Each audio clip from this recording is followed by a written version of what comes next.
দিয়ে শুনতেন। কীর্তন কোনো ভাব উচ্ছ্বাসে গল্প, কীর্তন কোনো কাল্পনিক চরিত্র নয়, কীর্তন কোনো অবাস্তব গল্প নয়, কীর্তন হলো বাস্তব, কীর্তন হলো বিজ্ঞান, কীর্তন হলো মহাত্ম। আমি তো এই মিলন করে দেখে যাবো, আমার কীর্তন একটু মন দিয়ে শুনতে হবে। এতদিন আপনারা অনেক কীর্তনিয়ার মুখে হরিনাম শুনেছিলেন, আমি বড় কীর্তন আবার বলছি, আমি বড় কীর্তনিয়ার মুখে আমি অনুরোধ করবো আমার কীর্তন একটু মন দিয়ে শুনবেন, শেষ পর্যন্ত না শুনলে বিষয়গুলো ক্লিয়ার হবে। কীর্তন কোনো আবেগের জিনিস নয়, বর্তমান দিনে যেটা আমরা কীর্তন করি এটা প্রকৃত কীর্তন নয়। আমি অনুরোধ করবো আমার কথাগুলো ভাবতেন, আমরা বর্তমান দিনে আমরা যারা ব্যবসায়ী কীর্তনিয়া, খুব মন দিয়ে শুনবেন, আমরা যারা কীর্তনে নেমেছি, আমরা যারা হরিনাম করি, আমরা যারা ধর্ম জারি করে সমাজকে শিক্ষা দেবো বলে, এটা আমাদের বিজনেস ছাড়া কিছু না। আজকের দিনে যেটা কীর্তন হয় এটা কীর্তনের নামে অপসংস্কৃতি ছাড়া কিছু না। যে ওই তিন ক্যামেরার সামনে আমি দাঁড়িয়ে ভালো করে বলতে পারি আজকে আমরা যেটা করি এটা প্রকৃত কীর্তন।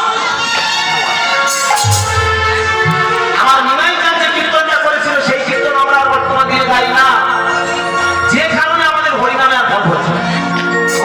চারিদিকে এত হরিনাম হল, চারিদিকে এত হরিনাম হচ্ছে, চারিদিকে এত মঠ মন্দির আশ্রম, শান্তি আছে কি? কোনো বাড়ি শান্তি আছে? কোনো সংসারের সাথে আছে? সমাজের মধ্যে শান্তি আছে? দেশ রাষ্ট্র পৃথিবীর শান্তি আছে কি? আমার নিমাইটা হরিনামটা দিয়েছিল শান্তির ট্যাবলেট। সমাজ সংসার রাষ্ট্র পৃথিবীটা সুন্দর হবে, সেটাই হলে কীর্তনের প্রকৃত সংস্কার। এই জন্য পাঁচটা জড়িয়ে ধরবো আজকে কীর্তনটা শুনতে। বর্তমান দিনে ডাক করবেন আমরা এমনই একটা জায়গায় দাঁড়িয়েছি, আমি দেখেছি তো। যাই হোক, এই লাইনে অনেকদিন এসেছি, আপনাদের আশেপাশে বলতে নেই, আপনারা করুণা করে আমাকে আজকে একটু আশ্রয় দিয়েছে। আমার এখানে গভর্নিং কমিটির বাবা মায়েরা যারা আছেন, এখানে যারা প্রত্যেকটা গ্রামের সমস্ত সদস্যরা করুণা করে যে আজকে আপনাকে একটু সুযোগ দিয়েছেন, আমি চাইবো আপনারা কিছু নিয়ে যান, আমি চাইবো আপনাদের চরণে কিছু দান করে যান। এমনিতেই একটু রাত বেঁধে এসেছি, আমি অনুরোধ করবো একটু ধৈর্য ধরে শুনবেন, আমি চেষ্টা করবো আপনাদের কিছু দিয়ে যাবো। দেখবেন গানের শেষে আমি অনেক মোটামুটি টাকা নিয়ে কিন্তু চলে যাবো। আমি তো আমার আগরটা গুছিয়ে নিয়ে চলে যাচ্ছি, আপনাদের যদি কিছু না দিয়ে যাই আমি প্রতিদিনটা থেকে হিসেব করি। আমি অনুরোধ করবো দয়া করে আমার ক্ষেত্রে একটু মন দিয়ে শুনবেন। বর্তমানে আর হরিনাম হয় না, আমি বারবার বলছি, অন দ্য স্টেজে ওই দিন ক্যামেরার সামনে আমি 100% শিওর, বর্তমানে আমরা যেটা কীর্তন করি মানুষকে অন্ধ বানাতে আসে। কারণ আমরা সবসময় জানি আপনারা অন্ধ থাকবেন, আপনারা মূর্খ থাকবেন। কারণ আপনারা যতদিন অন্ধ থাকবেন, আপনারা যতদিন মূর্খ থাকবেন, আমাদের মতো সিটিং বাসদের ব্যবসাটা ভালো।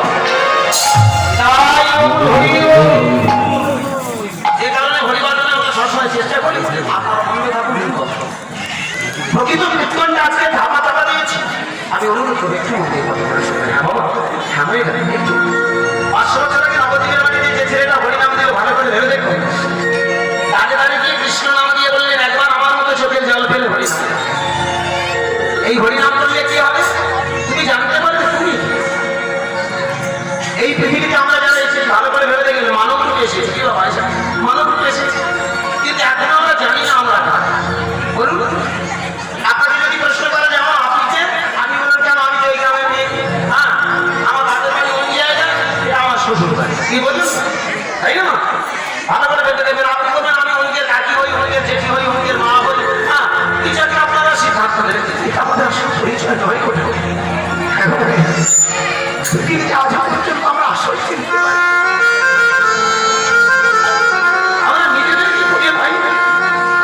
500 বছর আগে নবদ্বীপের মাটিতে নদী আচ্ছা নিমাই বললেন আমার এই হরিনাম করলে কি হবে জানো, তুমি জানতে পারবে তুমি কে। কারণ এই যে মানব জীবনটা পেয়েছে এটা অনেক কষ্টের ফসল, যেটা বলতে বলতে কেটে নিয়েছিলাম। ভেবে দেখবে যত কীর্তনী আসুন না কেন, যত বড় কীর্তনী আসুন না কেন, আপনি মঠ মন্দির আশ্রমে যেখানে যান না কেন, সবাই বলে একটা কথা বলবো কি 80 লক্ষ জনে করিয়া ভ্রমণ করে পেয়েছে।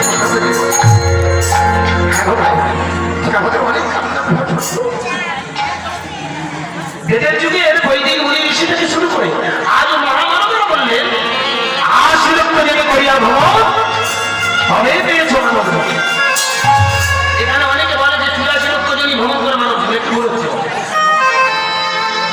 আপনারা যদি শাস্ত্রগুলো কোন কানুন বিচার করেন আস্তে আস্তে, আপনারা যদি শাস্ত্রগুলো যথাযথ দেখেন সেখানে প্রমাণ আছে 80 লক্ষ জন করি আমরা।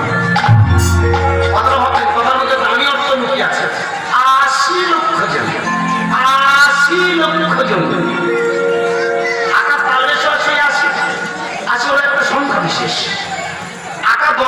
অবশ্যই 80 লক্ষ জন। কথার মধ্যে কত বড় প্যারেন্ট গেছে দেখেছে? বাংলা ভাষা খুব কঠিন সাবজেক্ট। এখনো পর্যন্ত আমরা বাংলা ভাষার মানে বুঝি না। পাড়ায় থাকবেন, হিস্ট্রি অনার্স পাবেন, জিওগ্রাফি অনার্স পাবেন, ইংলিশ। তুমি এখন জানো কেন এসেছো?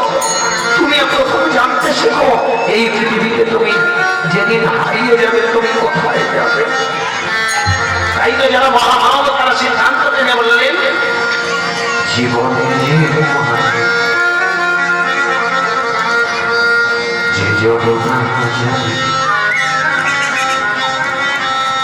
ঘুরিয়ে মনে অকারো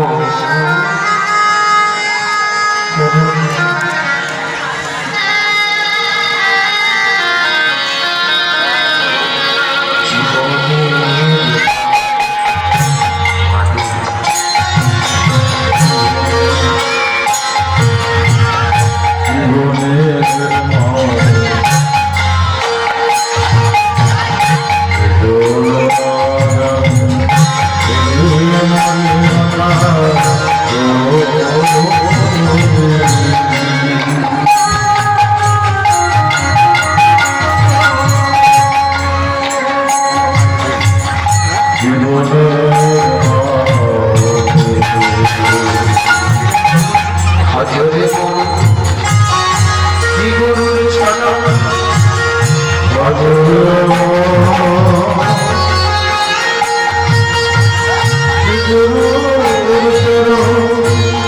để không bỏ lỡ